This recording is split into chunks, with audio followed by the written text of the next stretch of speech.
नमस्कार दोस्तों। देखिए, एक बहुत ही छोटी कंपनी है, इसे मैं माइक्रो कैप की कैटेगरी में डालूंगा।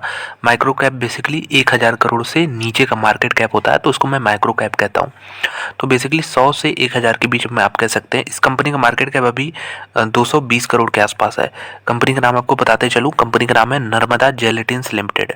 20% आज ऊपर ये बंद हुआ है। इसमें बहुत ही बड़ी यहाँ पे न्यूज़ आई है। अगर आपके पास ये शेयर है तो ज़रूर इस वीडियो को कंप्लीट देखें।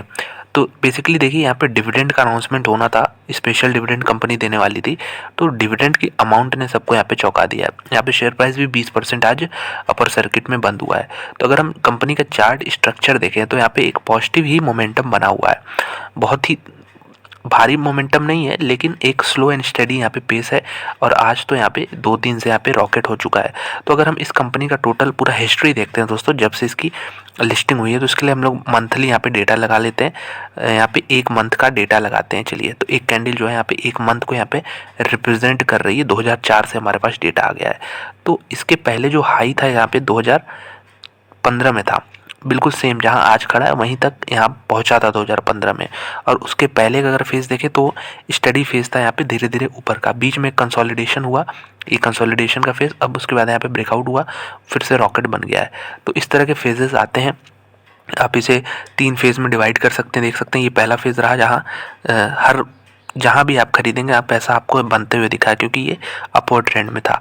दूसरा फेज ऐसा था कि यहाँ पे आपको अगर कोई ऊपर खरीद लिया तो यहाँ पे भारी भरकम नुकसान में बैठा था। तीसरा फेज था कि कंसोलिडेशन लंबा चल रहा था यहाँ पे।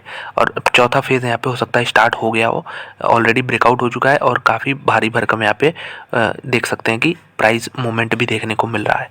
तो देख सकते हैं, ये यहाँ पे जो 350 का भाव है, ये 2015 में आया था यहाँ पे। 2000 अगर हम 14 की बात करते हैं तो 355 रुपये का भाव था हाई प्राइस, और आज 350 पे खड़ा है।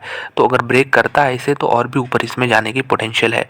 तो चलिए देखते हैं कि कंपनी कितने रुपए का यहाँ पे डिविडेंड दे रही है, कि स्टॉक प्राइस जो है पूरी तरीके से रॉकेट हो गया है। कंपनी के यहाँ पे पीडीएफ खोल लिया कंपनी की वेबसाइट से, तो यहाँ पे देख सकते हैं 100 रुपये का यहाँ पे डिविडेंड देने वाली कंपनी। कंपनी के शेयर प्राइस मैंने कितना बताया, 350 रुपये। 100 रुपये का दोस्तों यहाँ पे डिविडेंड देने वाली है कंपनी। और रिकॉर्ड डेट देख लीजिए, यहाँ पे 15 दिसंबर है। तो रिकॉर्ड डेट मतलब 15 दिसंबर तक कंपनी के रजिस्टर में आपका नाम होना चाहिए, तो आप इसके लिए एलिजिबल हो जाएंगे। ये स्पेशल डिविडेंड है, ये हमेशा नहीं दिया जाता। ये कभी कुछ ऐसा इवेंट होता है, जैसे कंपनी मान लीजिए कोई अपना अच्छा खासा एसेट्स बेच रही हो, तो एसेट से जो पैसा जुटता है वो किसका होता है, बेसिकली कंपनी के शेयर होल्डर्स का ही होता है। कंपनी शेयर होल्डर्स में जो पब्लिक है वो भी आती है, और साथ में DIIs FIIs भी आते हैं और प्रमोटर भी आते हैं। तो ये सब लोग शेयर होल्डर्स हैं। इनके में इसी अमाउंट में पैसा बटना चाहिए, तो कंपनी डिविडेंड देती है। स्पेशल डिविडेंड उसे हम कहते हैं। तो यहाँ पे ये 100 रुपये का भारी भरकम डिविडेंड देखने को मिल रहा है। तो कंपनी के फंडामेंटल्स देख लीजिएगा इसको, तभी इसको स्टडी करिएगा, क्योंकि मेरे ख्याल से बहुत छोटी कंपनी है, रिस्की कंपनी है। तो इससे सिर्फ फैसिनेट नहीं होना है कि 100 रुपये का यहाँ पर डिविडेंड है तो हम इसमें सीधे एंट्री ले लेते हैं, 100 रुपये हमें मिल जाएगा। ये चीज़ आपको पता होनी चाहिए दोस्तों कि ये जो 100 रुपये आपको मिलेगा, ये आपके शेयर प्राइस में से माइनस हो जाएगा। अभी 350 का है, जैसे रिकॉर्ड डेट मान लीजिए 350 पे ही आता है, एक्स डेट के दिन यहाँ पे ये 250 का हो जाएगा। तो उतना ही अमाउंट से ये घट जाएगा। ऐसा कुछ नहीं है कि यहाँ पे 350 पे आप खरीदें तो उस पे 100 रुपये आपको मिलेगा। ये पूरी तरीके से एडजस्ट हो जाता है। लेकिन हाँ, सीधे आपके बैंक अकाउंट में इतने पैसे आते हैं डिविडेंड के थ्रू। तो यही न्यूज़ बतानी थी इस छोटी सी कंपनी से रिलेटेड। इसको स्टडी पे ज़रूर रखिएगा।